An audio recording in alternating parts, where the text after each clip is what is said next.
Media మిత్రులకి print and electronic media మిత్రులకు నమస్కారం అండి. జై భీమ్ భారత్ అనే పార్టీ వ్యవస్థాపకులు జడ శ్రవణ్ కుమార్ గారు మా పార్టీ అధినేత మీద, తరువాత మా సీనియర్ నాయకులు నాదెండ్ల మనోహర్ గారి మీద,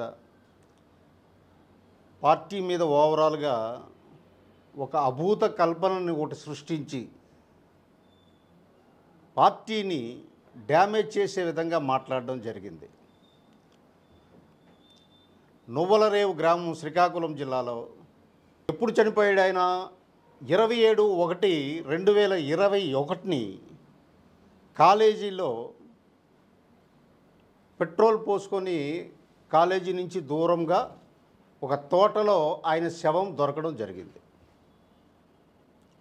జరిగిన వెంటనే 27ని జరిగితే ఫిబ్రవరి 1ని నువ్వలరేవు గ్రామంకి వెళ్ళి నేను మా జనసేన నాయకులు ప్రత్యక్షంగా వెళ్ళాం. వెళ్ళి ఆ కుటుంబానికి భరోసా ఇచ్చాం.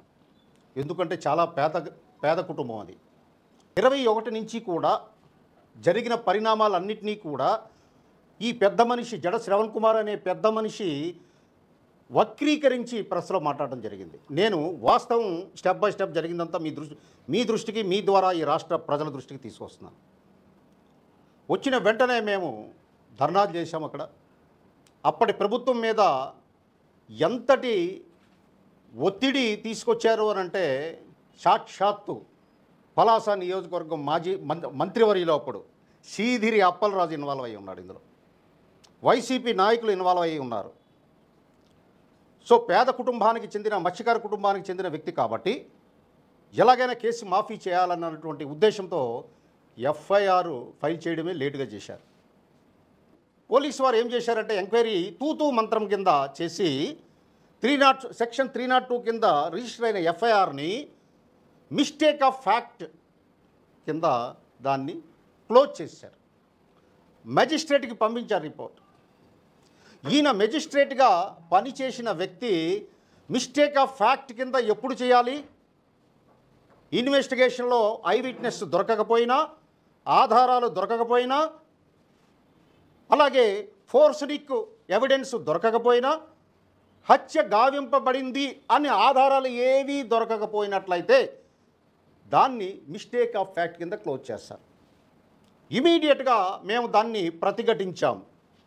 పోలీసు వ్యవస్థ ప్రాపర్గా ఇన్వెస్టిగేషన్ చేయలేదు, ఆ కుర్రవాడు ఎలా చనిపోయాడు అన్నది వెలికి తీయవలసినటువంటి బాధ్యత పోలీసు డిపార్ట్మెంట్ మీద ఉంది అని చెప్పడం జరిగింది.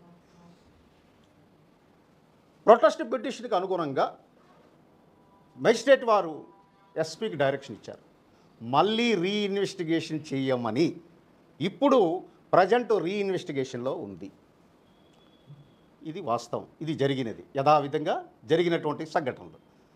దీనికి ఆయన వక్రీకరించి ఏదేదో మాట్లాడుతున్నారు. దానికి బోడుగుండికి మోకాలకి ముడేసినట్టు ఆయన ఎవరో మా పార్టీలో జాయిన్ అయితే ఆయన ఈ కాలేజీ ఓనరు అందుకు తీసుకున్నారు. ఏం మాట్లాడతారండి? పిచ్చా, వికారమా? వాస్తవాలు మాట్లాడండి. ప్రజలకు వాస్తవాలు, మనలాంటి ఎడ్యుకేటెడ్ విద్యావంతులు మేధావులమి ప్రజలకు వాస్తవాలు తెలియచేయాలి. అంతేగాని మీరు ఇలాంటి అబద్ధాలు, అభూత కల్పనలు, ఈ మాయ మాటలు, ఇది సంస్కృతి కాదు. ఇది మీరు పద్ధతిగా మాట్లాడితే మంచిది, కానీ వ్యక్తిగత విమర్శలు, దాడులు చేస్తే మేము కూడా తీవ్రంగా స్పందిస్తామని చెప్పేసి ఈ రాష్ట్ర ప్రజలకి అతను మాట్లాడిందంతా కూడా కళ్ళబొల్లి మాటలు, అబద్ధాలు, వాస్తవ విరుద్ధమైనటువంటి మాటలు మాట్లాడేది తెలియజేసుకుంటూ, ఇది రాజకీయాల్లో విలువలతో ఉండాలి, ఇది మంచి సంస్కృతి కాదు. మీ మాస్టర్ని ఎవరినో సంతృప్తి, ఆయన కళ్ళల్లో ఆనందం చూడడానికి మీరు ఇలా మాట్లాడుతున్నారేమో, అది కరెక్ట్ కాదు అని మీకు హితవు పలుకుతూ మీ ద్వారా ఈ రాష్ట్ర ప్రజలకి జరిగిన వాస్తవాల్ని దృష్టికి తీసుకురావడం మా విధిగా, పార్టీ బాధ్యతగా మీ ముందు ఈరోజు ఈ ప్రెస్ మీట్లో తెలియజేసుకుంటున్నాం. Thank you very much. Media మిత్రులందరికీ నమస్కారం అండి. ఈ రోజున ఏదైతే ప్రజల తరపున పోరాడి ఒక సిద్ధాంతానికి అనుగుణంగా ప్రజల బాగోగుల కోసం, ఆంధ్ర రాష్ట్ర భవిష్యత్తు కోసం ఒక దశాబ్ద కాలం పోరాటం చేసి ఆ పేద ప్రజల పెన్నిదిగా ఆంధ్ర రాష్ట్రానికి ఒక దిక్సూచిగా ఈ రోజున ఈ రాష్ట్ర ఉప ముఖ్యమంత్రిగా శ్రీ పవన్ కళ్యాణ్ గారు ఈ రోజున పరిపాలన చేస్తూ ఉన్నారు.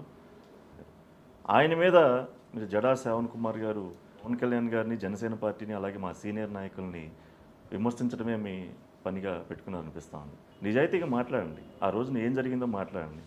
అంతేగాని ఇలాంటి అవాకులు చవాకులు మీరు పేలితే, ఎందుకంటే మా అధ్యక్షులు పవన్ కళ్యాణ్ గారు ఎప్పుడు చెప్తూ ఉంటారు, మీరు పాలసీ డివేట్ చేసి మాట్లాడద్దు, పాలసీ ప్రకారం ఉండండి మీరు అని చెప్పి.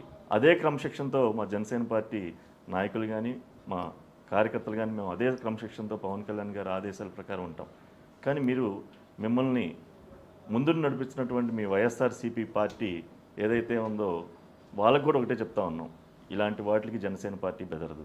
2021లో జరిగితే మరి అప్పుడెందుకు మాట్లాడలేదు మీరు? మరి అప్పుడు మీరు ఆదరించిన పార్టీ ఉంది కదా, మరి అప్పుడెందుకు మాట్లాడలేదు? మేము పేద ప్రజల గుండెల్లోంచి వచ్చిన పార్టీ, పేద ప్రజల బాధలోంచి వచ్చిన పార్టీ, ఆంధ్ర రాష్ట్ర భవిష్యత్తు కోసం నిలబడిన పార్టీ. మా అధ్యక్షుడు పవన్ కళ్యాణ్ గారు కానీ అలాగే మా సీనియర్ నాయకులు కానీ మీరు పాలసీలో డివేట్ అయి మాట్లాడితే మేమైతే ఒప్పుకోమని చెప్పి సందర్భం తెలియజేసుకుంటూ సెలవు తీసుకుంటాం అని చెప్పి మన ముందు 2 లోగోలు కనపడగానే ఇష్టం వచ్చినట్టు పిచ్చి పెట్టినట్టు వాస్తవాలను వక్రీకరిస్తూ జనసేన పార్టీ అధ్యక్షులు ఈ రాష్ట్ర ముఖ్యమంత్రి వర్యులు గౌరవనీయులు శ్రీ పవన్ కళ్యాణ్ గారిని ఇష్టారీతిన నోటికి ఏదొస్తే అది ఎలా పడితే అలా విమర్శిస్తూ మాట్లాడుతున్నటువంటి జడా శ్రావణ్ కుమార్ మీడియా ముఖ్యంగా ఒకటి హెచ్చరిస్తూ ఉన్నాం అతనికి. ఆయన పోటీ చేసిన ప్రతి సీట్లో 100% స్ట్రైక్ రేట్ సాధించిన పార్టీ జనసేన పార్టీ, మా అధ్యక్షులు గౌరవనీయులు శ్రీ పవన్ కళ్యాణ్ గారు. చూసుకోవద్దా ఎవరిని విమర్శిస్తున్నాం మనం? ఏం మాట్లాడుతున్నాం? ఎక్కడి నుంచి ముట్టింది ప్యాకేజీ అంటే ఆ కాంపౌండ్లోకి వెళ్ళగానే అలా మారిపోతారా పూర్తిగా? వైఎస్ఆర్ కాంగ్రెస్ పార్టీలో వారు అధికారంలో ఉన్నప్పుడు ఎంతమంది దళితుల మీద దాడులు జరగలేదు రాష్ట్రంలో? మాస్క్ అడిగినందుకు, విన్నారా శ్రావణ్ కుమార్ గారు? మాస్క్ అడిగినందుకు సామాజిక వర్గానికి సంబంధించిన వ్యక్తి గౌరవప్రదమైన డాక్టర్ వృత్తిలో ఉంటే ఇంకా పిచ్చోడని ముద్రేసి చంపేస్తే ఎక్కడ పోయింది మీ న్యాయవాద పటిమ? ఆ రోజున మన గుంటూరులో నడి రోడ్డు మీద రమ్య అనే అమ్మాయిని చంపేస్తే వచ్చారు కదా ఆ రోజు తమరు అక్కడికి. అదే రోజున ప్రభుత్వ ప్రతినిధులు వచ్చి ఆ రోజు నా కుటుంబంతో రాజీ చేయడానికి ప్రయత్నించినప్పుడు మరి ఎందుకు మాట్లాడలేదు? ఆ రోజున అక్కడే ఉన్నారు కదా మెట్ల మీద కూర్చొని, మీరు మాట్లాడరే దాని గురించి? ఎన్ని దాడులు జరగలేదు? ఒక కుర్రవాడిని, వరప్రసాద్ అనే కుర్రవాడిని పోలీస్ స్టేషన్ సాక్షిగా శిరోమండనం చేస్తే గుర్తులేదా ఇది? ప్యాకేజ్ ముట్టగానే మర్చిపోయారా? సాక్షి మైక్ కనపడగానే మర్చిపోతున్నారా? ఇవన్నీ అన్యాయం కాదా? ఎన్ని కోట్లు తీసుకున్నారు దాని గురించి మాట్లాడకుండా ఉండడానికి? బాబాసాహెబ్ అంబేద్కర్ పేరు మీద ఒక పార్టీ పెట్టారు, ఆయనలాగే వేషధారణ వేసుకొని తిరుగుతున్నారు. వ్యవహార శైలి కూడా బాబాసాహెబ్ అంబేద్కర్లో ఉండాలి కదా, పద్ధతి మార్చుకోవాలి. మీ ఇష్టం వచ్చినట్టు మాట్లాడితే కుదరదు.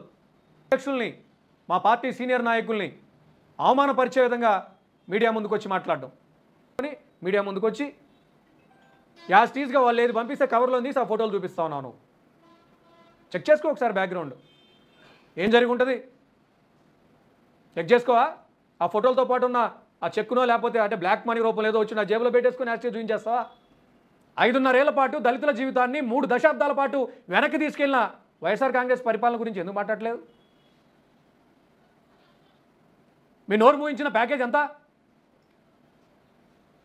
పద్ధతిగా ఉండో చెప్తా ఉన్నాం. ఆ రోజు ఏ నిబద్ధతతో అయితే జనసేన పార్టీ అధ్యక్షులు గౌరవనీయులు శ్రీ పవన్ కళ్యాణ్ గారు ఉన్నారో అదే నిబద్ధతతో ఈరోజు ఉన్నాం. ఏ కేసుల గురించి అయితే మీరు మాట్లాడుతూ ఉన్నారో బహిరంగ చర్చకు సిద్ధం దాని గురించి.